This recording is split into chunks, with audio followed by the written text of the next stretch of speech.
Good morning, everyone. Sue, your magnificence mentor here. Welcome back to Tea with Sue. You know, the days go by so quickly. I'm just astonished sometimes. Here it is, Friday again. I love Friday. I've always loved Friday. So I guess it's appropriate that I do one of my favorite things is connect with you on Friday with Tea with Sue. You can see I have my toucan mug with me today. This was such a lovely, you can find amazing things at the dollar store. I think that's where I found this mug. So bright and colorful and kind of like the day is here.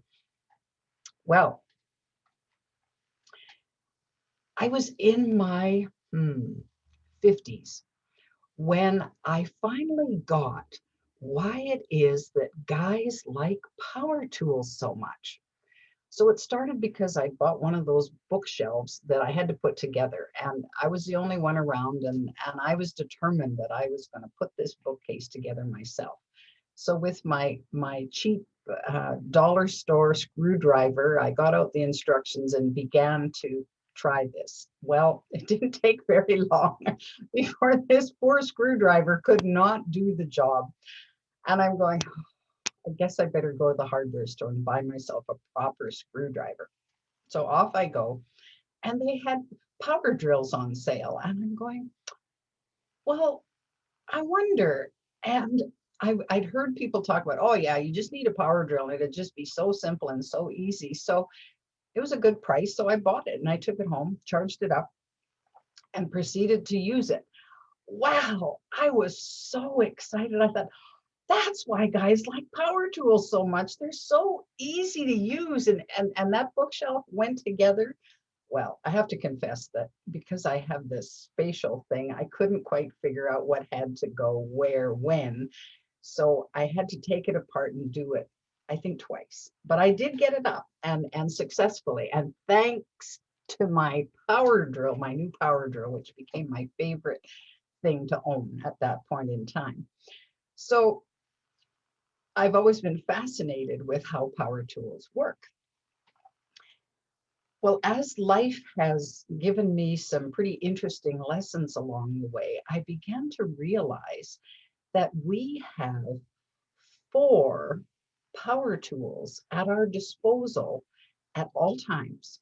We're born with them, they're inherent in us, and we probably don't even realize how often we lean on our power tools and how often we draw on them and use them to get through life. So that's what I wanted to talk about today is the four power tools. So we're going to explore each one of them, and you can what I'm going to ask you to do at the end is to comment on which power tool you're finding that you're using the most these days, or maybe there's more than one. So I'd really like to know that. So we'll talk about that later. Oh, and by the way, before I get right into the topic, I wanted to thank those of you who took the time to subscribe to my channel last week. My numbers went up, and I'm going, oh, goody, goody. So there's obviously more people watching, and I hope you're enjoying listening as much as I'm enjoying doing it. So thank you for that. You can always, and this might be a good one that you want to share with your friends because there's lots of people going through a ton of adversity right now. And we need lifelines. We need things to grab onto and realize that we're more powerful than any of these adversities that are coming at us.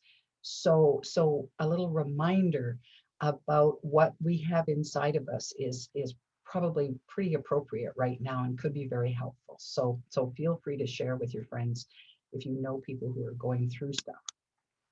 All right, power tools. So the first, these aren't necessarily, they're not in any order of importance. I think they're all important and we draw on them as we need to. So the first one I'm going to talk about is the power tool that we label as faith. So now, certainly faith can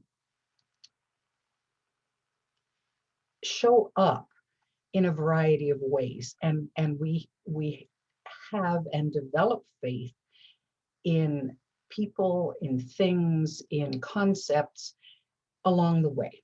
So I think initially we got a certain amount of our faith into us through our parents and through growing up. And it doesn't matter whether it's faith in yourself, faith in a higher power, faith in another person, faith in an idea or a concept. Doesn't matter what it is, the fact that we all have it helps us get through life. So I remember hearing a story about a fellow who'd been diagnosed with a particularly virulent form of pancreatic cancer. And they were interviewing him, and he said, well, I never felt that I had much faith. And he was talking more about a religious or a spiritual faith. But he said, my wife does. And so he relied and borrowed her faith. She had such faith in him, and she said, you're going to be fine. And that defined how she went through. Well, I found the same thing in my own situation when I was going through cancer, that there were so many people had faith that I would be fine, that it was I just took it all in as much as I could get. So I there remember the saying that you only need faith the size of a grain of mustard. Well, I have a jar of mustard seeds in my cupboard. They're tiny. They're just eensy beensy little seeds. Well, that's all the faith you need, even to carry you through whatever you're going through. So faith becomes a huge part of getting through whatever we're faced with. And right now, we're going through a tremendous amount of adversity and challenges, things we've never been through before that we know of, and it's causing us to question everything about our lives and perhaps go inward. Well, as you're going inward, it's a good idea to think about, well, what do I have faith in and what can I cling to it? So it's a lifeline, it's a life preserver, it's a life raft, whatever you want to call it. Faith can get us through. And sometimes it's just simply faith that we have what it takes to get from here to here. And sometimes it's just from here to here and here to here and here and here and here and here. And eventually we're here. So faith is one of our power tools. Nobody can measure it. You can't see it, but you can feel it. It's a heart space kind of tool. And what is it fueled by? Well, all the power tools that I'm talking about today are fueled by love. So it all of them kind of originate in the heart space, and they're there for us to access whenever we need them. And sometimes we access them and we're not even aware of it. So this is what I want you to focus on today is about these power tools. All right, let's move on to number 2. So the second one that I want to talk about is hope. My grandmother used to say, where there's life, there's hope. So even though there were times in her life, I know, when she despaired about ever getting through something or to something, she always maintained this unshakable hope that all would be well, that all would turn out the way she hoped it would. And of course it did for her. It was, life wasn't without its challenges. She had a grade 4 education and never thought that she, and they were poor growing up, and she had many challenges in her lifetime, but she faced every one of them with this level of hope that if she just kept putting one foot in front of the other. Eventually, things would work out, and they did for her. And because she was a huge influence in my life, then I learned from her, and I'm sure that I got a lot of my hope and my kind of Pollyanna personality from her, because for her there was a silver lining in each cloud if you looked long enough and hard enough. And so I, without even realizing it, I began to adopt that. So no matter how bleak things are, there's always hope. And sometimes we lean on other people's hope to again fill us up when we're feeling deep down in despair. And just listening to somebody else and getting their perspective, or getting them to give us some words that will support us in what we're going through. There's that saying that goes, this too shall pass. Well, when we're in the thick of it, and it's the hardest. So right now in the world, it's hard again, and we've been going through this challenge for a year and a half now, and lots of people are fed up, frustrated, resentful, fearful, and it seems as if we won't get through it, but we will. Inevitably, this too shall pass. So I think back to the history in my family.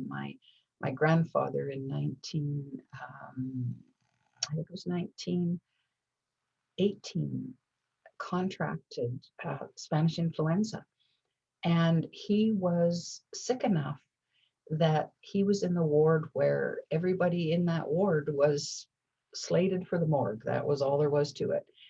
And well, he wasn't slated for the morgue. He walked out of there at some point and went on to father 7 children and live a very long and healthy life till he was, I think, 94. So there's always hope, and we'll always somehow get through. Not that we won't have challenges, and not that it won't be tough, and in some cases tragic, and not what we would have preferred, but to maintain that hope. There's another tool that you can use. And so I know when I went through um, the cancer adventure, it was important to me to seek out places where I could draw hope from. And that sustained me lots of times. So when I kind of go down the uh, into the deep dark depths, then I would remember the stories that I read about people who made it through, and I'm going, okay, that was hopeful, and it was helpful. So we want to remember that hope is one of those strengths that we can draw on, and it's right there waiting for us. So all we need to do is pay attention to it. So hope is a great one. All right, that leads me into courage. Well, I like to think of courage. Courage isn't the absence of fear. Courage is action despite fear. And I kind of liken it to small acts of bravery. I'm really scared, but I'm going to do it anyway, where we just pile them up and pile them up and pile them up and pile them up. And the whole picture tends to reveal itself as courage. And he says, wow, they were so courageous. Well, it didn't mean they didn't have fear.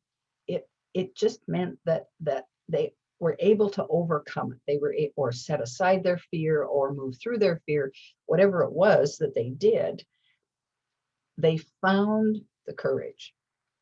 So if you think of the word encourage, what does that mean? Well, it means that someone else, if I'm encouraging you, I'm doing what I can to lift you up so that you can maybe reach for your own courage.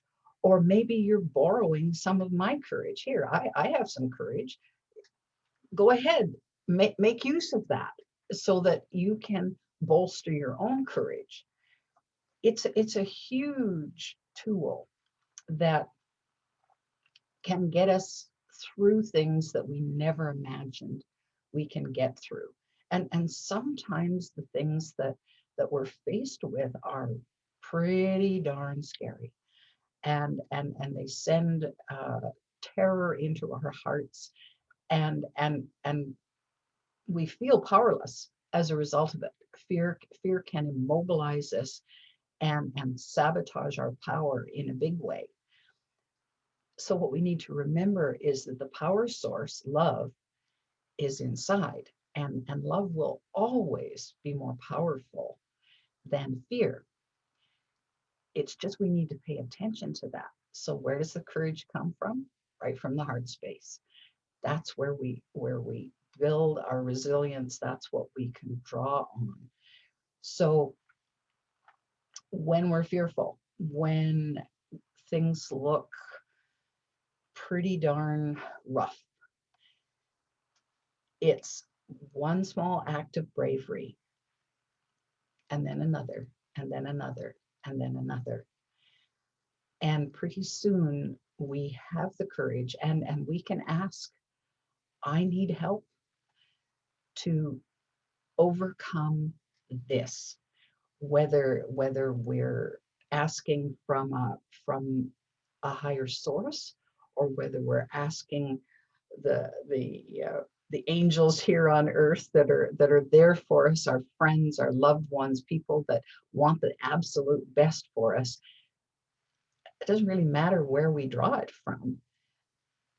When we need it, ask for it. Like when you're faltering, when you're flagging, when you're not feeling strong enough, that's when we want to borrow courage. We want to say, okay, I it reminds me of that story that I'm sure my mother read to me 1,000 times when I was little. The little engine that could. And it was, I think I can, I think I can, I think I can, I think I can, I think I can, all the way up this very steep mountain. And the little engine had to have, he had to have faith that he could do it, and all his companions on the train had faith that he could do it. He had to hope that he had enough power, and he hoped and he hoped and he hoped, and he found the courage to try. I think I can, I think I can, I think I can, and just inch by inch up the mountain. And then he gets to the top, and it's, I thought I could, I thought I could, I thought I could, I thought I could. So it was a huge celebration.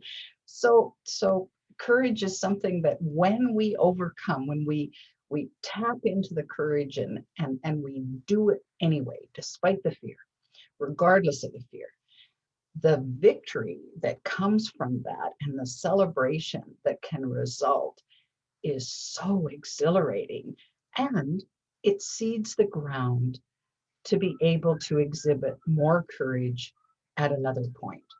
So those are the things that we want to pay attention to with courage, because, oh dear, I hear my phone in the background. Oh well, we'll just leave it whistling, and then we'll carry on.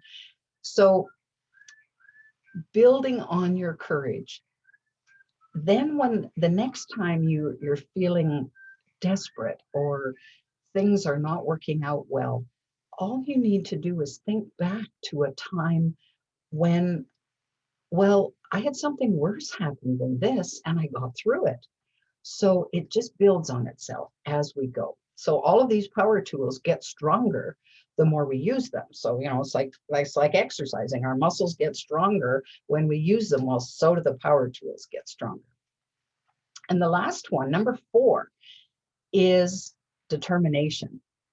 So when I was a kid, I think my parents called me stubborn. Well, I didn't like that word because it had kind of a negative connotation to it.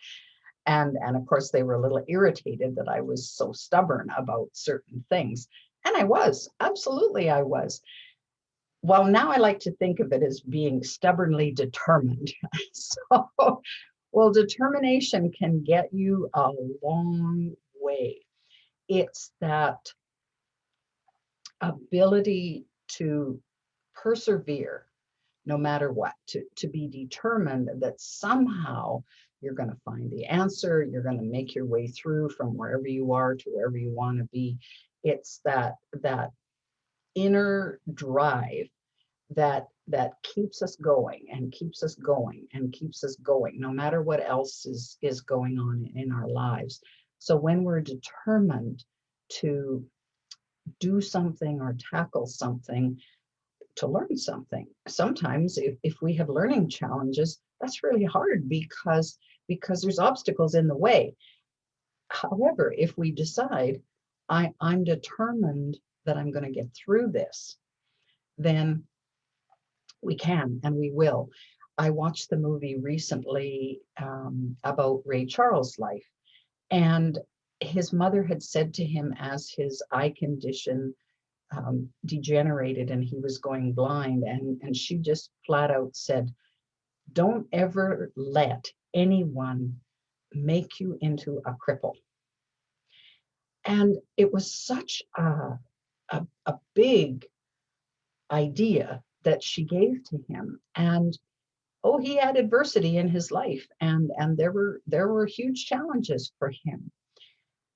So I, but he was determined to make it regardless, and of course he did, and he had not only more success than lots of people have, regardless of the challenges that he was faced with, but he gave a lot of pleasure and a lot of joy to a lot of people, inspired a lot of people in his life as a result of his determination to just keep moving forward and doing what needed to be done, doing what was right in front of him to win out. Did he have fears? Oh, yes, he had lots of fears, big fears, nightmares and terrors that stopped him sometimes, but he just kept going, determined to achieve what he wanted to achieve, what was in his heart to achieve. So there's lots of stories like that. I suspect you have done many things in your life that have showcased the determination that you have. You have many instances in your life where hope, faith, and courage got you through. So today was really a reminder. Look at the magnificence in all of that. No wonder we're magnificent when we have those power tools at our disposal, fueled by love. So the power source is love. So when we have love for ourselves, love for others, love for our planet, love for whatever we believe brought us here in the first place, that's pretty darn magnificent. So how can we ever believe that we're less than that? So today, think about how you've been using your power tools and how you can use them even more effectively. How can you just keep focused on them so that they serve you more and more and more and more often, so that the obstacles that come at you and the challenges that you face in your life become um, not as important. We realize, yes, we can literally get through anything because there's probably someone on the planet who got through the same thing that you're struggling with successfully. If they did it, you can do it too, because that's who we are, right? We are that magnificent. So go take on another glorious weekend. If you have a favorite power tool that you want to mention in the comments, I'd love to hear about that. Please like and share if that's appropriate. You can always reach more of me on my app, The Magnificence Mentor, where I've been doing Tea with Sue now since first part of January. So if you've missed some episodes and you want to go back, you can find them either on my YouTube channel on Sue Paulson, or you can visit them in the app as well. Enjoy. Remember, you are magnificent, and you'll be even more magnificent when I see you again next week. Bye for now.